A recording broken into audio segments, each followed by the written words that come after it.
Good morning, Jane. Good morning, Sarah. Are you the coolest person in the universe? I think you might be. How are you, Jane? I've been sort of following your work all week. Are you going well? Yeah, I'm doing okay. Just still a bit confusion with this discussion chapter because I realize I can put everything in the discussion. Look, it's interesting. And Jane, when you've got the big discussion, which is very, very common in social science theses, the challenge is always going through it a paragraph at a time and seeing if that's a bit early and you can foreshadow that. So move that a bit earlier, move that to the conclusion. So it's just sort of sitting with a cup of coffee and assessing each paragraph, I think. Yes, that's what I'm doing. That's what you Trying do. to move things around. See, you need to be the Dean of Graduate Studies. I think we've all known that for some time.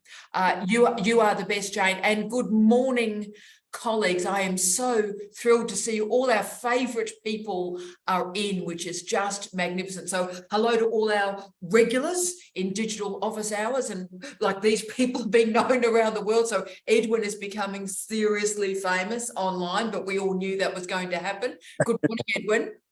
Hi, how are you? Oh, better for seeing you, mate. Can I say, when I look at you relaxed on that lounge suite, I just want to be you every week. I just think my life more like Edward. So are you going well, mate? After the excitement of last week, what's been happening to you? Well, yes. I did a talk basically, which was probably one of my first talks to my association. So about my PhD. So when I have to talk about something very personal, my own work or whatever, when I teach, I don't have a problem whatsoever. But when it's about my own work and very personal stuff, I get so nervous. So this was a big thing. So this was the Friday just gone, and then what happened the day? Well, I put on my alarm to wake up early for the next day because I had to drive from Melbourne to Geelong. It's not a long drive, and anyway, in my mind, my talk was at 8 o'clock, and my alarm did not go off, and it was 7:30, and I just almost died. But I'm quite glad that what happened is I got my timing wrong, and I was on a bit later, and I had no numbers to call, and I was furiously trying to, let people know. Anyway, I did, and I thought, look, bugger it, I'm driving down, and I got there, and I made it in the perfect time, certainly with a very dry mouth, and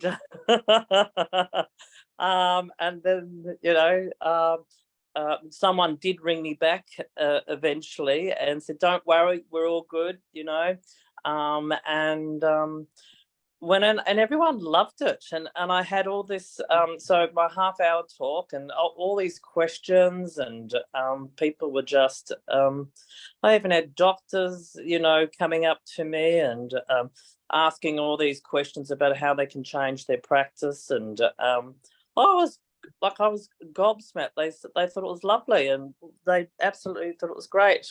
So when you're amazing, and I don't want to become, or I don't want to speak on behalf of Maeve, can I say, but her argument would be you put fabulous things in the universe and the universe rewards you. And Edwin, that's what's happening. You are a remarkable scholar, adding incredible insights to the world, and now the world's caught up with you. That's what it seems like to me.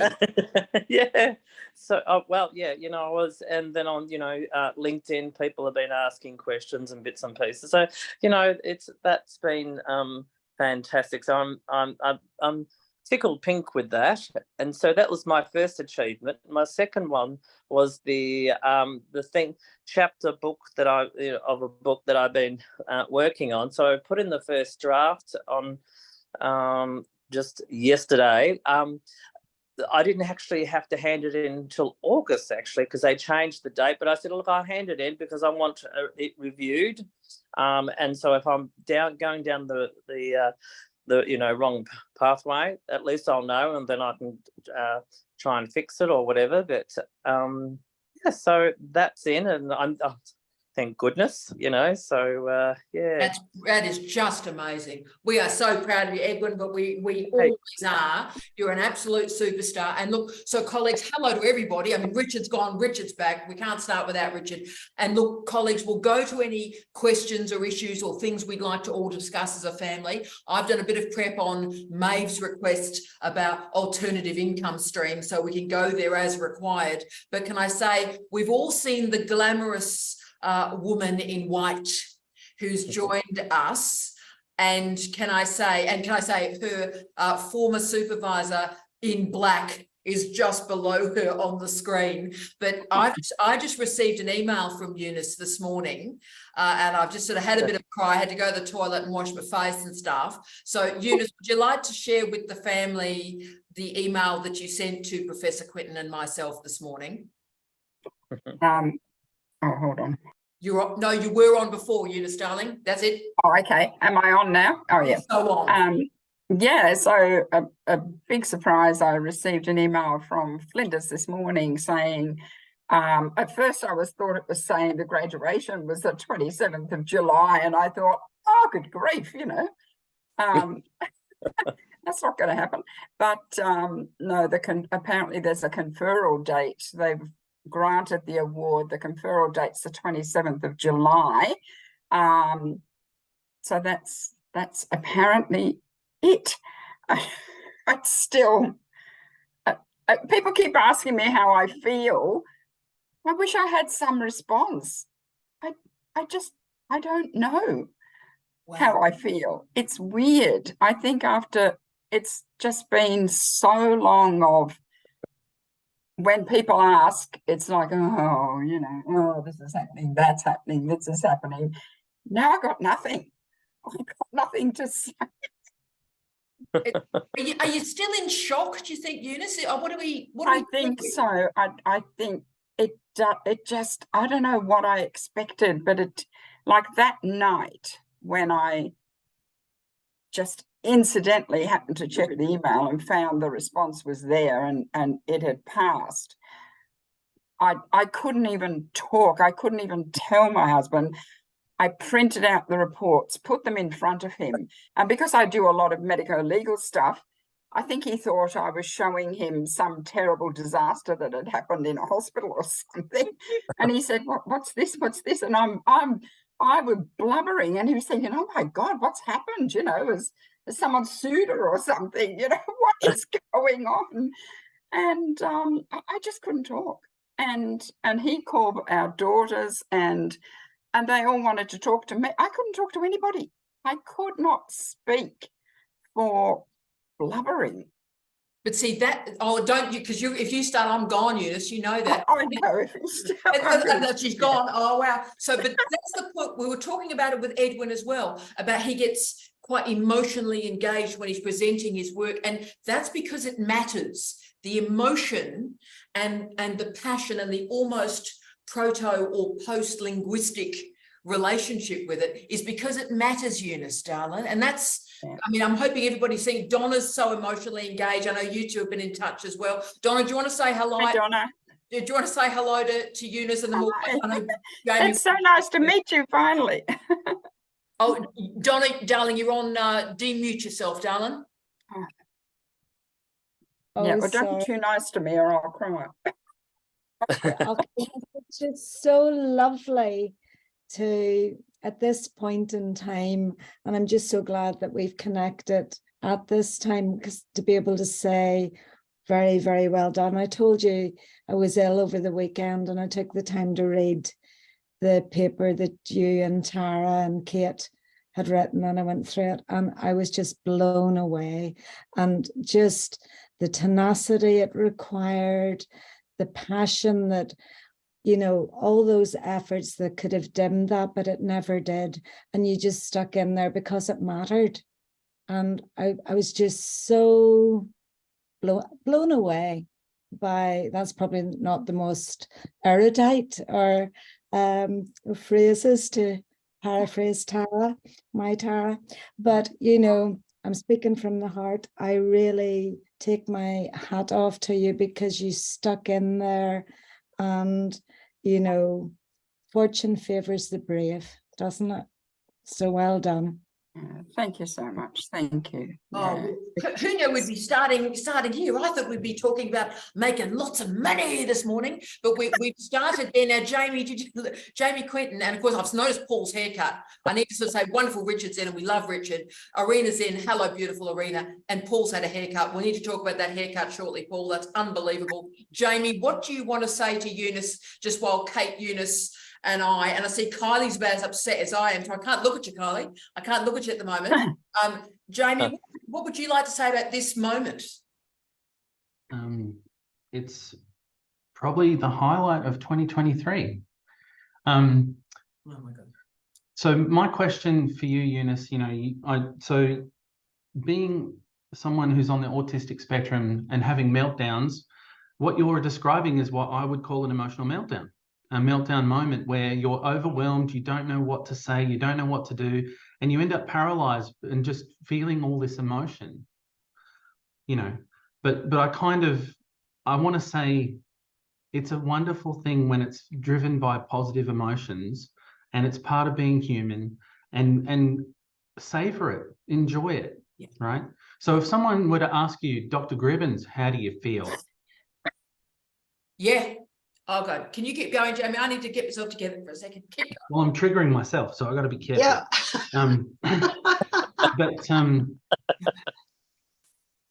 That's that thing about that we try to teach the younger students that we get now, who are Gen Y and Gen Z, and try to explain to them that the things that are really valuable in life are the things that take effort, they take sustainability, they take resilience, they take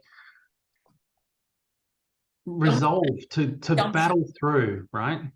And I'm sure it's incredibly valuable to you, and you should feel it. You should feel amazing and about it, and you've earned every bit of it. Yeah, and you're going to change people's lives, Eunice. You already have. There are people that are on their journey that are about to give up, and I know they've read that article. Donna, thank you so much for that lovely feedback. I'm so proud of that piece of work. I've written so many damn pieces, but that one with these two remarkable women is transformative. If I never write another article, I'm glad that one's got out. But Kate, do you want to say anything to your bestie and how much we love you, Kate? Because Kate's is currently under examination. So it's this terrible situation where Eunice has now got through and we're waiting for Kate's examination. What do you want to say, Kate? I don't know. Oh, darling. Oh, darling. Eunice and I met in 2008 when we started law, and we have spoken virtually every day since then about absolutely everything, including a lot of Adam, of course, and his silly supervisors we've both had. We've cried a lot together, and I want it to stop. I want to stop crying. Yeah, and look, we can now, and as Jamie said, it's because this is so immersive. If it didn't matter so much, this reaction wouldn't be had. If it was just, it's another qualification, another degree, another article, we'd all be going, isn't this great? Isn't this fantastic? But you see, it's the mattering, Eunice, and the gumption that you've shown is inspiring other people to know that they can do it too, against the odds, Eunice. Oh, I can't thank you both enough. But I think what you just said is so right. And what you said, Jamie, I hadn't sort of really been able to understand why I was so emotional, but you've explained it beautifully. Thank you. But I think also what you just said, Tara, it's not just another degree. This was never about getting a bit of paper. And I know Kate feels the same way with such passion about her subject. It's about lifelong work and experience and bringing to light things that are hidden from the community because they're not things anybody wants to talk about. So we just pretend they're not happening. And whereas every other degree I've done has really been exactly what you just said. It's been a ticker box, you know, where I've had to do certain things. I had to transfer my hospital training to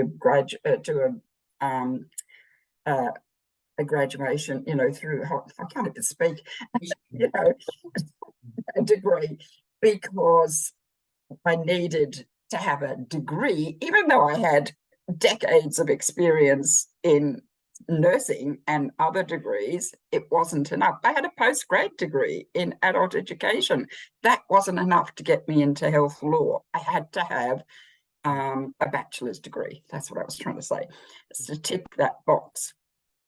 And then to sort of justify some of my work, I've done other courses like, you know, maternal critical care, but they've all been a tick. Okay, great, passed it. And I really didn't put 100% effort in at all, because I was really just trying to get through, which I know is terrible.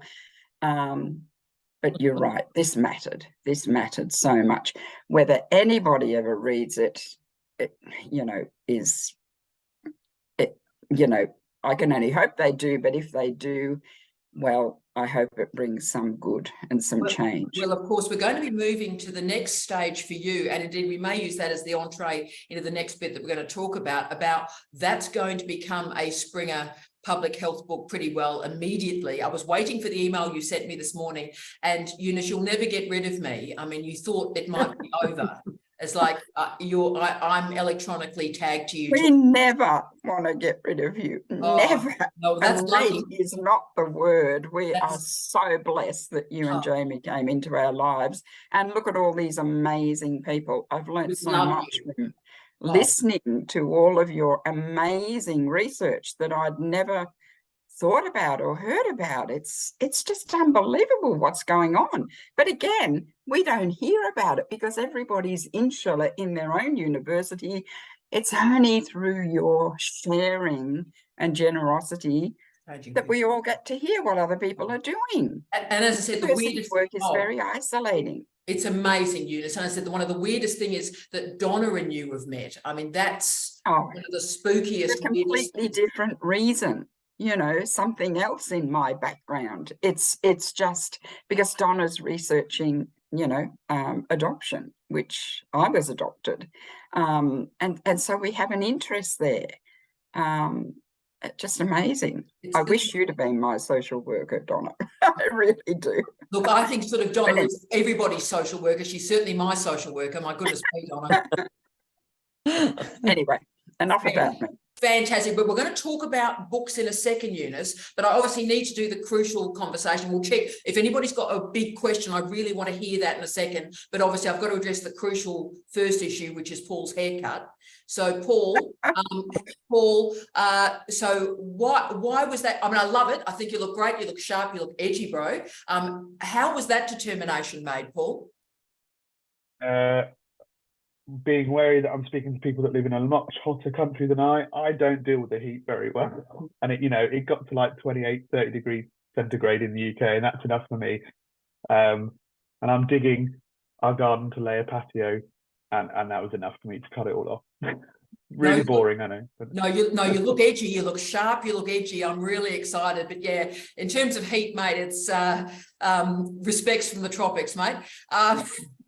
We need a before and after picture. I can't remember what you looked like before. Oh, look, Paul look ahead, but that looks very, very sharp. Very, very good, Paul. But colleagues, just to check before we start talking about income streams and publishing and dissemination, which works with what probably Eunice and Paul want to talk about, are there questions that we need to talk through? Is there any? Oh, so Donna's straight there. Let's go, Donna.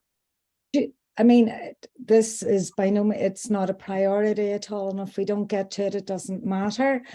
But I submitted an article for publication, a paper for publication based on my master's research. And I've just had confirmation that it had gone out. I knew it had gone to peer review. And the thing is this, the two reviewers have said very different things. One wants it chopped back to between, it's currently sitting at 6,000 words. They want it chopped back to between 3 and 5, something to do with, you know, publication and what's that terminology, you know, when there's no fee involved and it it's readily available to everybody, and the limits that are placed on it. So that's their advice, okay? And they're also highly critical of the length of my reference list because it read so much. So they were critical of that and thought I needed to look at my literature review. The other reviewer, again anonymous, they were so lovely, and they were wanting me to shift bits around, very constructive advice, want me to do lots and lots to it. But boy, could I see, yes, that would absolutely improve it. But now the twain shall meet, because if I try to go with the second reviewer's advice, it's to cut it back and pare it back, and it takes it a very different direction. So I just wondered if other people have been in, you know, you want to try to please both, I guess, but I'm not sure I can deliver on that. Yeah, So no, Donna, you can't. So what an editor should do at that point is bring in a third reviewer. And also, can I say, the idea of cutting back a reference list and the idea of that being linked to author processing fees, I am losing the will to live. Capitalism has gone mad. That is bonkers. So the first thing is references. If you've read stuff, that's a good thing. Hashtag don't go changing, right? So that's the first thing. If it's about the length of the article and the length of the piece, then that's something for your consideration. And perhaps that content is not appropriate to fit in that length. That's the other way people sort of need to explore things. It's like you can try and fit the circle into the square, but sometimes it's not going to go, and be calm with that. So Donna, the first thing I would do is I would, if the editors sent these to you, I would make the corrections from the one that says move things about and improve it, and that's great. And then in terms of the second, I would review your reference list and make sure you're comfortable with everything that's there and it's meant to be there and the jigsaw puzzle fits well. And if that's the case, send it back to the editor like that, noting that you've made those changes, right? And at that point, see, you've got to be happy with it. This is what no one tells people. I know, Paul, you and I talk about this a lot. You've got to believe in what you've written, right? You can spend your life writing for other people and then you die unhappy. Or you can actually say, I have integrity, I have decency, my arguments matter a great deal. It doesn't mean you don't ignore peer review. Peer review is everything. That's everything in academic life. But you've got to be able to live with yourself and respect yourself. And when that article is published, you've got to like yourself and like what you've done. Now, if the changes that you're making mean that you no longer like yourself or like that article, or it's not what you intended, then simply after you've made those corrections and had a go, scoop it out and go to the Directory of Open Access Journals, click no author processing fees and send it to another magnificent journal. So that's what I do, Donna. But I see Mary's nodded a bit there too. Mary, where are you on this? Well, interestingly enough, what I'll be writing this morning is the third edit of my first article from my honours thesis and sending it back. But I have already been invited to and been confirmed as to present at a conference on it. So I'm fairly hopeful it will be published, but they want to send it out for review a third time. But the feedback I got was magnificent from both reviewers, and I did rewrite it substantially because when I first submitted it, it really wasn't. It was just a good idea. It wasn't an article. And so, Mary, that's brilliant. Sometimes you get fantastic reviews. So, for example, I wrote a great article with Stephen Lawrence, and it was a tough, interesting, big article. And we had two magnificent top end of town, some of the best scholars in the world that refereed it. And what was already, I would argue, a very strong article then just went to the stratosphere. So with great referees, which Donna has only had one of, they can enhance a publication enormously. So I think that's a great point, Mary, that go with it if it's rendering you a better version of yourself.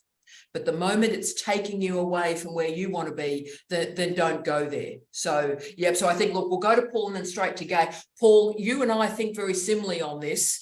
You and I probably were twins. I've decided in a previous life, I think you and I were brother and sister. So Paul, where are you? What advice would you offer on this, mate? I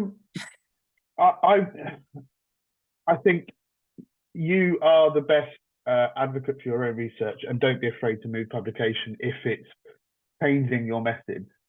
And that, you know, that's the same when you're writing a thesis with supervisors. You know, you don't want to change or water down your message too much to suit other people.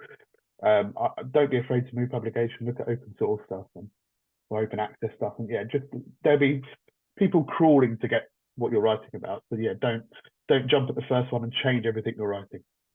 Oh, I think that's excellent. And Paul is producing some really courageous work. And the thing is, I think, Donna, when you're ahead of the game, and every now and again in a long academic life, you are ahead. And Kylie, I'm looking straight at you because Kylie's ahead. When you're ahead, and so when you're ahead, the referees don't get what you're doing because you're ahead. And so when you're ahead, they try and drag you back to the normative consensual argument, right? So this is where we're at. We're all about consensus, or you're outside of consensus. Sometimes you need a journal that rewards courage. And there's quite a few of them around every now and again. So as Paul said, don't be frightened to move. You rock, Donna. You rock. Gorgeous Gay, straight to you, my darling. How are you going? I'm not real great. Oh, oh sweet. I'm doing, you know that I'm doing a paper on cemetery recording methods. Yes. It's due in 5 weeks. My supervisor, about a month ago, after being uncontactable for a month before that, suddenly said to me that his cancer is back and it's inoperable, and he has to hand me over to somebody else, which is tragic for him. And he gave me a list of people that he could ask to be my supervisor, and I said, that's fine, any of those, but do not give me so-and-so. So who do I get? I get so-and-so. Now, so I hate so-and-so. Most people hate so-and-so. I hate so-and-so too. I'm with you. Eunice hates so-and-so as well. I can see that straight away. Yep. Now, the two difficulties with so-and-so, apart from the fact that he's not a nice person, he didn't even know what the topic was. And I mean, that's easily fixed. And he was going on leave in 2 weeks and wanted me to get him a full draft in those 2 weeks, and it was nowhere near ready. And I had to change the way I was writing because he was now my new supervisor. He also told me then, which I should have been told a year ago, that it's going to have 2 examiners, one of whom is going to be an external one, which kind of threw me for a loop. I mean, I did that with the PhD. That's fine. It's just that I should have known before now. Yeah, that's right. So I managed to get him a first draft, which was rough, and I told him it was rough, but he had an idea of where it was going. He said, and I got it to him just before he went on leave because I simply couldn't get it done any faster. Yep. So he did actually reply, which is unusual because he normally takes 3 reminders to actually read an email. And he got back to me and said, yeah, that's fine. Just tidy up the references and submit it. And I'm thinking, what? You didn't even read the damn thing. Yeah, I know.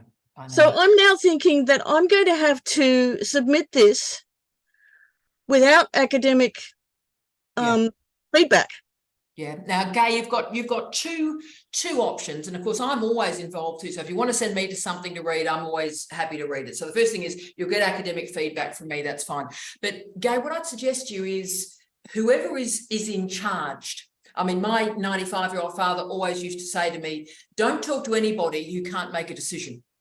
And so you need to talk to somebody who can make a decision. Don't talk to the peanuts, don't talk to the monkey, talk to the person that runs the circus, right? So find out who is actually in charge of this dissertation process and write to them and state you had no say in the configuration of your supervisor, something I still find stunning in most universities, and state, here are these options that are available. I didn't get feedback from this person. They've gone on leave. These other options are available. How about we send this draft to somebody on this list? And so provide a problem, Gay, but then also provide a solution for somebody, and they'll go, thanks very much. So why not try that? I wouldn't even know who else to send it to. I'm actually asked, I was so concerned that I'm not getting feedback that I actually asked a fellow student to have a look at it. Yeah. Well, Gay, you can always use me, but Dallin, the key is always, as someone who was a former head of school and so forth, is when you find out who's the head of your particular area. So who's the head of school? Sorry, Jamie, to dump you in as well, but when you're a head of school, everybody, we are the bin of a school, of a department. And so whatever goes wrong, like if the plumbing problem, if there's an asbestos problem, if there's a problem with a supervisor, ask the head of school, because we have to fix it, right? So we get the email and we have to do something. That's fine, but the supervisor is the head of department. The head of school has basically told me to suck it up. No, we'll go one higher. Firstly, go one higher. So that's what I'm saying. Use Kevin's argument. Keep going until somebody actually has to do something. And the easiest way, to be frank, to get somebody to do something, if you reach a dean level and they're going, yeah, nah. If you reach a dean level, then suddenly and magically put a deputy vice chancellor research in the CC line, and you'll be amazed how quickly people scuttle. Don't muck about. Don't muck about. Go through the hierarchy. Give everybody an opportunity to help you when you're giving them solutions. But when it reaches the point when you get to a dean level and nothing's happening, immediately whack a DVC in the CC line. And then something will happen. Correct, Professor Quentin? Yeah, there's always someone higher. Gay, do you have, normally there are structures in place to ensure that students have multiple mechanisms for advocacy. So do you have a teaching and learning deputy head of school, or is there one at the college or faculty level who's in charge of programs and students? Because, you know, I actually first balked at what you were saying when you said that you were issued a supervisor that you didn't want. So you should have the right to be able to refuse someone and say, I can't work with that person, I need an alternate. Yes. And it sounds like you're a victim of a power differential. I'm not sure that that's the case. I think it's more a case of there's no staff available. I see. Okay.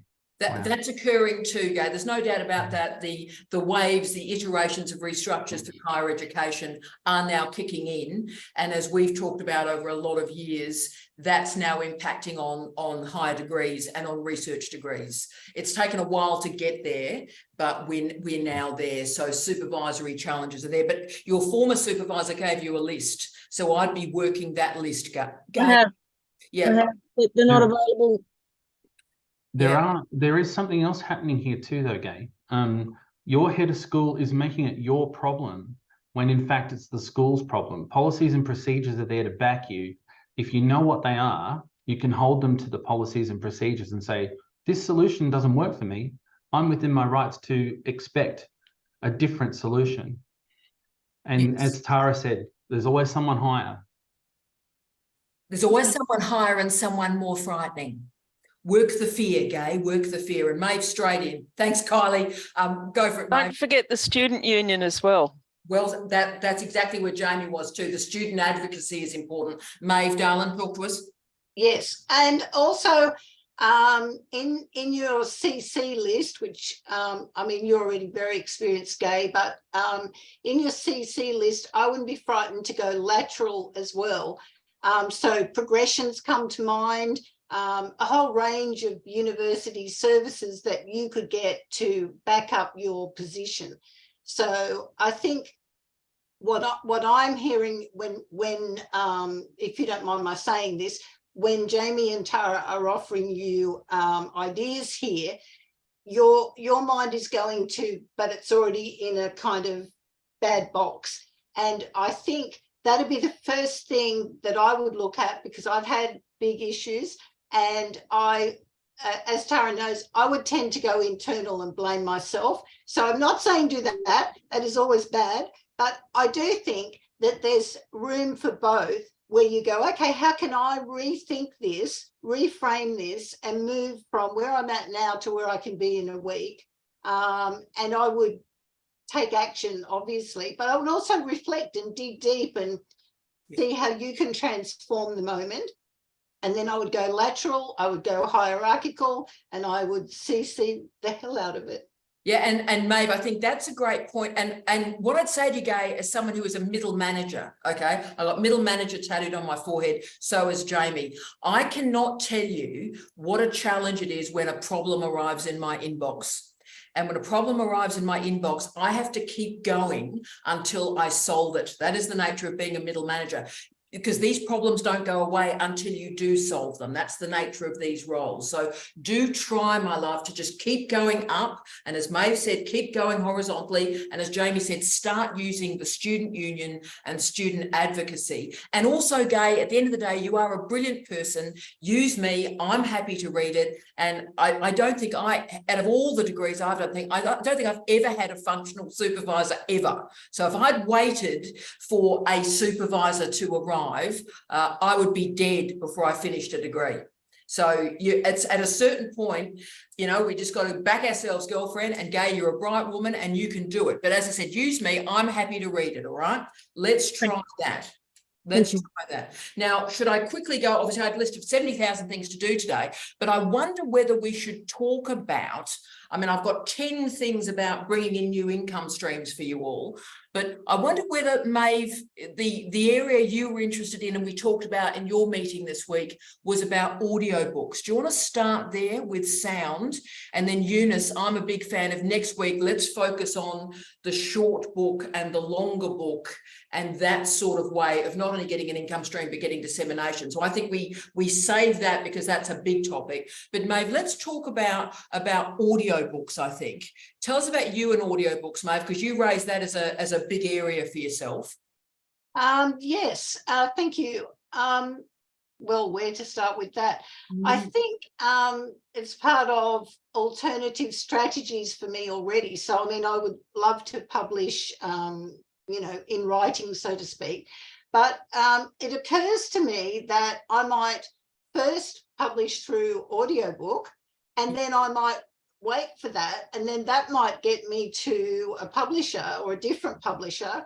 So I think it's the same sort of, in a way, it relates very directly to me, to Gay's conversation of like trying to just think outside the box, trying to work laterally, trying to not get stuck in hierarchical structures that would otherwise constrain me. Yes, and I've been amazed at audiobooks. I think I've just produced my 6th audiobook and I'm stunned at it. And I've done it both as here's a written book and here's an audio version, but I've also done what's called an organic audiobook. It starts as an audiobook and that's its life. So I certainly recommend Authors Republic.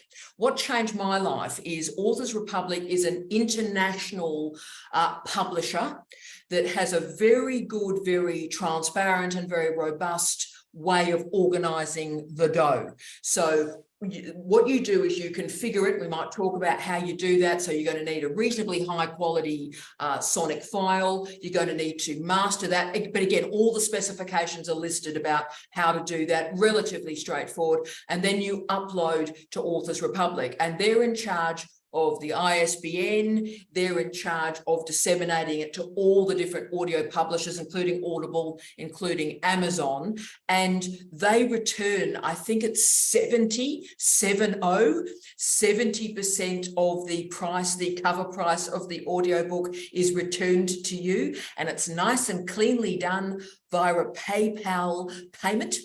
Thank you very, very much.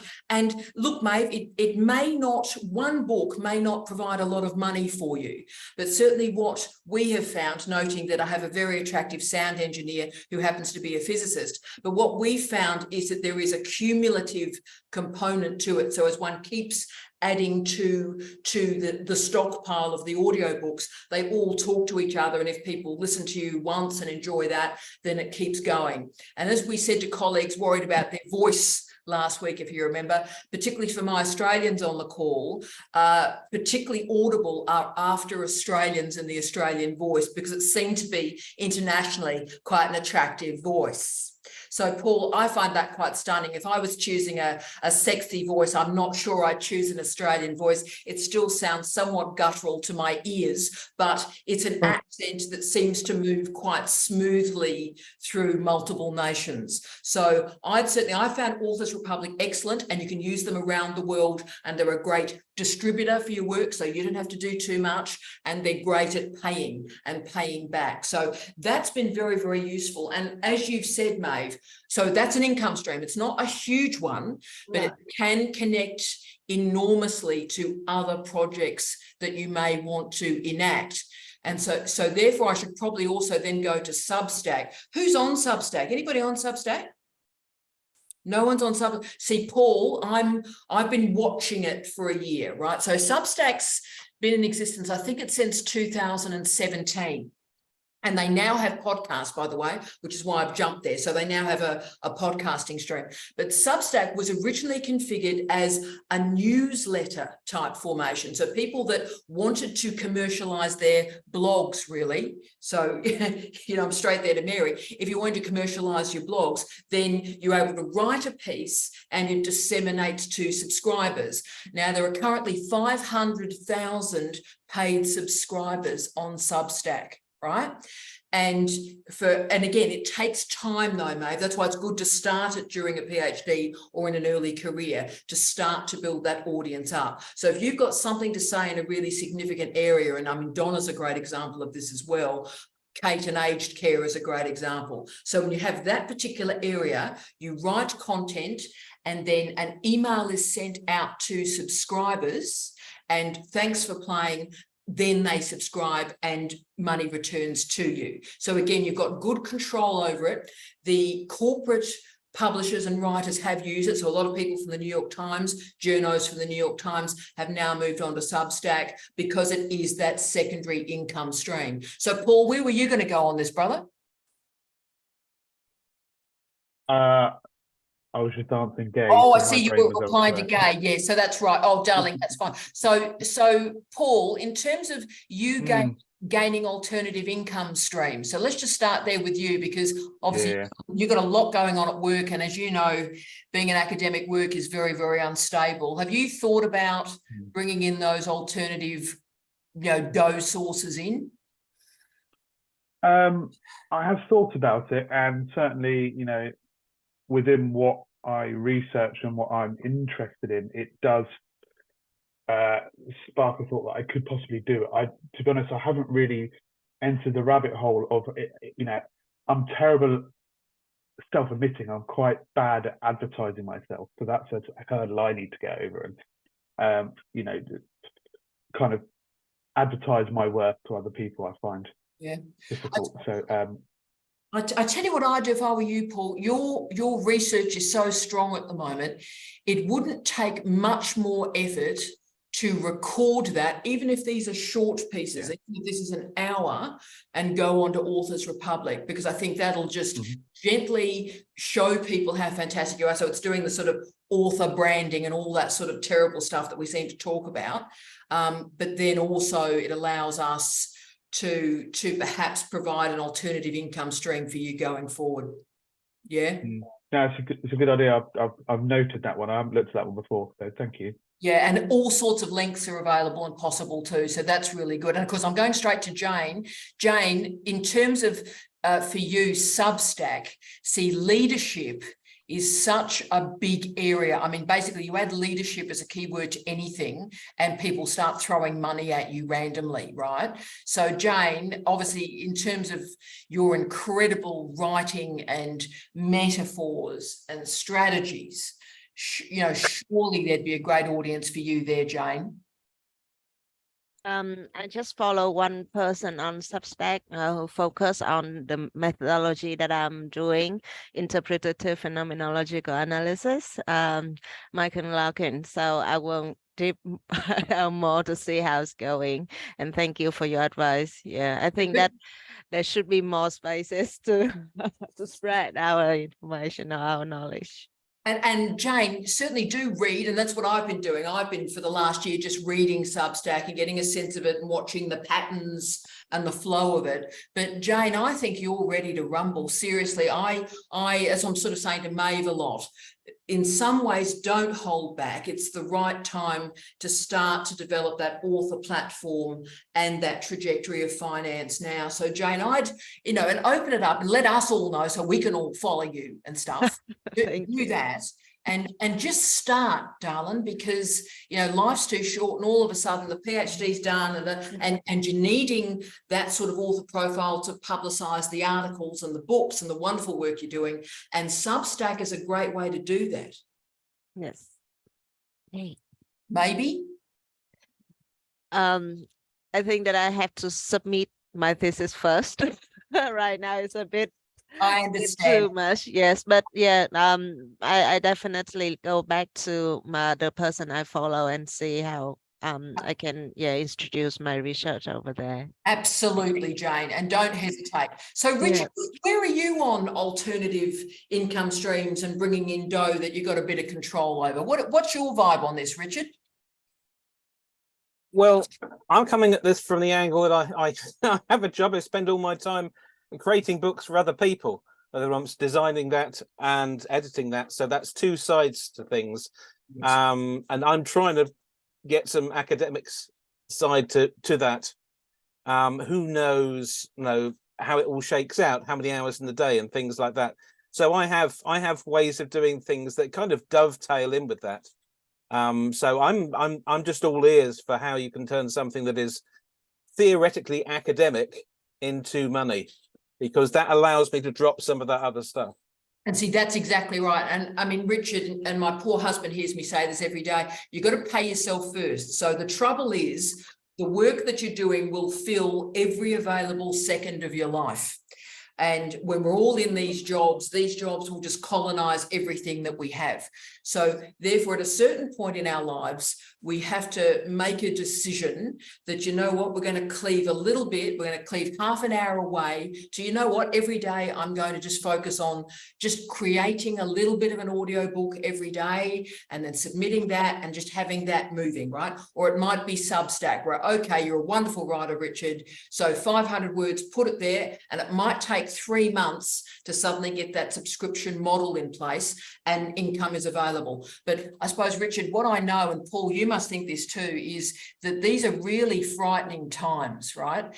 And the idea that we've sort of hoisted our wagon behind such an unstable system is truly frightening. I mean, Paul, you must find, I just saw your face there, your expression there is exactly how I feel. I mean, this is terrifying, isn't it? Yeah, and I have this kind of common circular thought that I'm an advocate for what we live in, the digital society, but of course now we've got a massive glut of everyone doing the same thing. That's right. And so how do you push your head above the precipice and make yourself known, because there's a million other people, because it's so accessible, not necessarily doing the same thing, but the audience will perceive it the same thing. Exactly. And it's knowing your audience and understanding what they require. And for me, that's kind of a hard thing to get my head around. Absolutely. Because it's changing all the time. Absolutely, man. That's sort of where we started, because our magic triangle is content, audience, and platform. And as Paul's reminded us once more, we have to start with the audience. Now, my line, Paul, why I'm trying to get in there and have the good fight is that academics too often are silenced in these debates, where we're actually probably the bloody expert in a lot of these debates. And yet we're the people that are going, oh, look, well, you know, why aren't people reading us? Well, we've probably got to get out there. And I think we've got to do it a lot more and provide, you know, the audio books, which I think provide that great intimacy and connection with other human beings. I've been stunned at that. I mean, how many people have I met that, you know, just from somewhere remarkable in the world that have just heard the audio book and then contact me? So there's a connection and an intimacy that happens through sound, as we've talked about a lot. But can I go to Queen Kylie, because I'm obsessed by Kylie, and Kylie, well, you know I am, and I want to be you, and I want your hair, and I want you. So, but Kylie, I'm a big believer in you and you getting your ideas out and about. Have you got a vibe about what you're interested in? Obviously, we'll talk about books and articles and stuff next week, but in terms of alternative stuff, what's your interest, Kyles?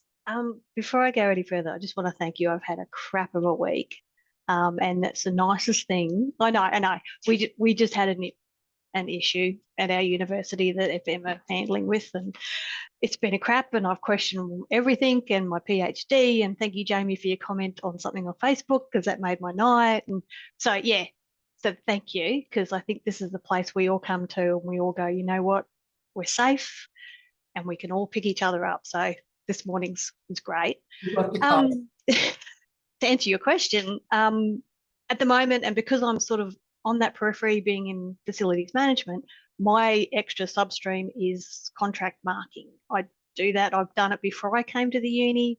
A little bit extra money that comes in because I've got that engineering and the science background. So that's even doing surveying. I've never actually done surveying, but I was marking for it. So a little bit of extra cash is really great. So it might not be writing books or using your PhD, but just see if any of that is in the background, that people you know that might be doing classes that need that, just marking. And it's great. You do it at home, do it on the computer, fabulous. See, Kylie, I'm so glad you've said that, because people, endlessly talk about, the tenured academic posts that they just don't exist anymore. So if we just go, this is capitalism, I need to earn a living. Now, in some ways, there's a cleanness, a crispness to the marking contracts and to the tutoring contracts. So I think your point's a great one there, that, okay, you've been asked to do this work, you do this work, it's on the CV, nice little income stream, pays for the groceries, thanks for playing.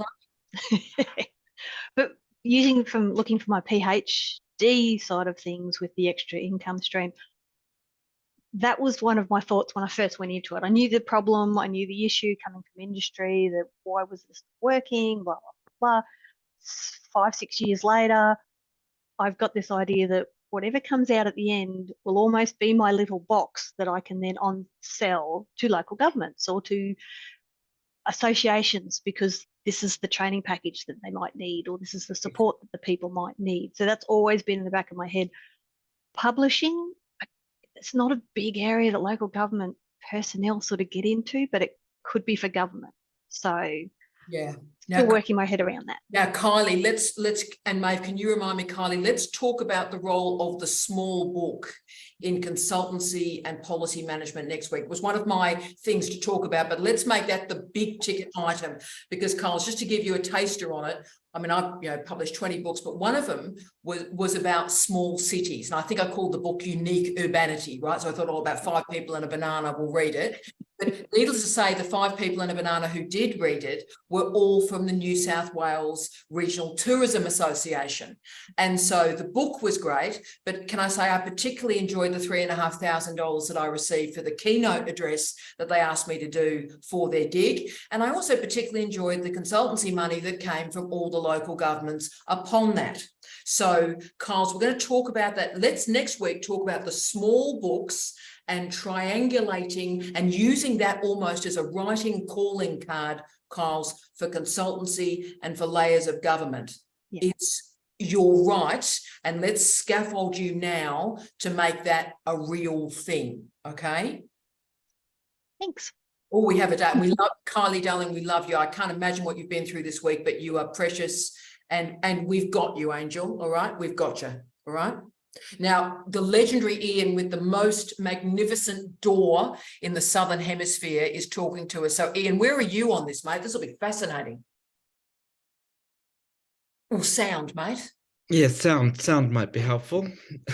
Hello, everybody. Yeah, I just wanted to talk about Kylie. You mentioned marking contracts, and I just very recently had an experience where I was offered a marking contract at the University of Auckland, and discovered that the pay rate for it was $27 an hour. They'd put me on the very lowest pay rate that was in the agreement, the collective agreement for a teaching assistant. And I mean, I've just finished a postdoc there at that university, and they didn't even offer me a graduate teaching assistant job. They offered me teach. So I ended up, it was a big disappointment. I was very, very disappointed and quite upset about it, because I'd been looking forward to doing the work, and I'd been, looking forward to that income stream for one semester. I ended up turning it down because I just couldn't live with myself with that pay rate. Ian, I think that's amazing. And obviously, as you know, I was in Aotearoa, New Zealand, and it was a very interesting experience. And my beloved husband is also there. And what Yes. I've seen in terms of the economic shambles that is higher education in Aotearoa, New Zealand at the moment breaks my heart. So Mm. the problem, Ian, and again, this is someone who was also a head of school, is when these appalling budgets come in, and of course, all the staff have been restructured out of the organisation. So the only way you can actually do the teaching is to casualise it, but you don't have the casual teaching budget to do it. So everything comes down to the lowest possible level that you can do. And of course, Ian, the tragedy is because of Labor surplus, if Ian doesn't want to do it, then Jane will do it. That's right. That's what they'll find somebody else to do it. They But it's a disgrace. So that's why I focus very strongly with Maeve. And as I said, I'm happy that we talk about this for weeks and weeks and weeks. What have we got control over, Ian? Because if we sell our lives, if we rely on these organisations to look after us, they would burn us in a tip. Right? They don't care about us at all. We are just people to do work to get a problem off their desk. That's it. And I don't think I'm actually over-egging that omelette at all. I think the level of cruelty that exists in our workplaces at the moment is unbelievable. And obviously Kylie's probably experienced that at the pointy end of business this week. So all I'd say, Ian, is what we have to do, I think, is be strategic, be shrewd. We got to pay our bills. We got groceries, we got air conditioning, we got heating. Paul's obviously tried to reduce the air conditioning on himself so that he can get that haircut right. We understand that, Paul. But what we've got to do, Ian, is what have we got control over, right? And it's not going to be one income stream. We're going to need 10. And that's why let's develop that together as a family. Great. Oh, Ian, fantastic. Let's work on that together. So Ian's warning is an important one, I think. That is absolutely powerful. And, Ian, that is reality. That's life. And Yes. And it's horrific. And of course, you're living in Auckland, Ian? No, I'm on the Gold Coast actually at the moment.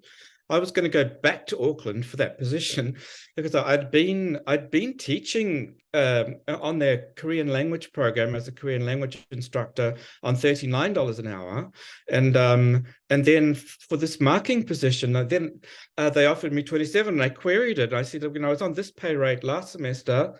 And they said, oh, yes, but this is marking work. So this is the pay rate that we offer for marking work. So it made it even more insulting, really.